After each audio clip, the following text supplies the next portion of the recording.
Addressing journalists at police headquarters today, their spokesperson Fred Enanga made it clear that the suspensions of the NUP mobilization activities continue. The party's countrywide tours were put on hold 6 days ago following several breaches that police say led to public disorder. Suspension of NUP mobilization activities continues.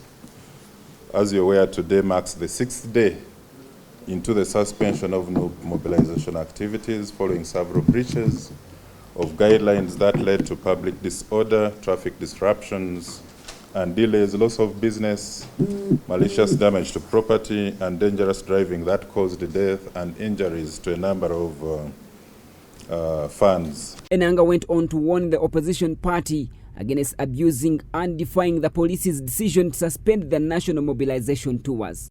They have defiantly continued to indicate that they are going to proceed with the second phase. So we will not rest until those who plan to use violence and impunity and lawlessness are brought to full justice in the country.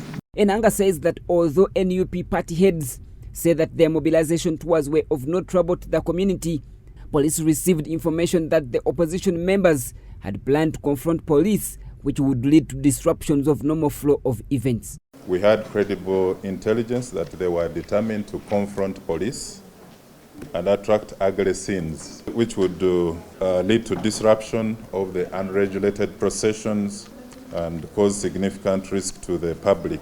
And of course, they had effectively deployed their cameramen to capture these ugly scenes. The police spokesperson also called on the public to stand with law on acts of destruction and not allow any sort of misconduct that would affect the country's peace. So I want to call upon Ugandans and visitors in the country to stand in solidarity with the rule of law and reject these unlawful demonstrations and destructive behaviors that are associated with the NUP. Meanwhile, police have shared some of the safety tips to parents and school administrators which they can employ to ensure safety of learners as schools reopen for third term.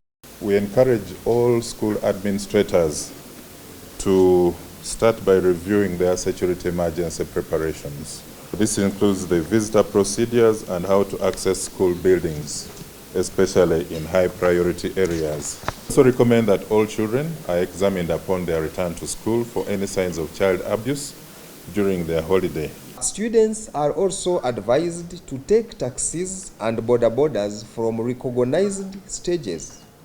Use recognized motor vehicles for taxis with a checkered band to avoid conmen.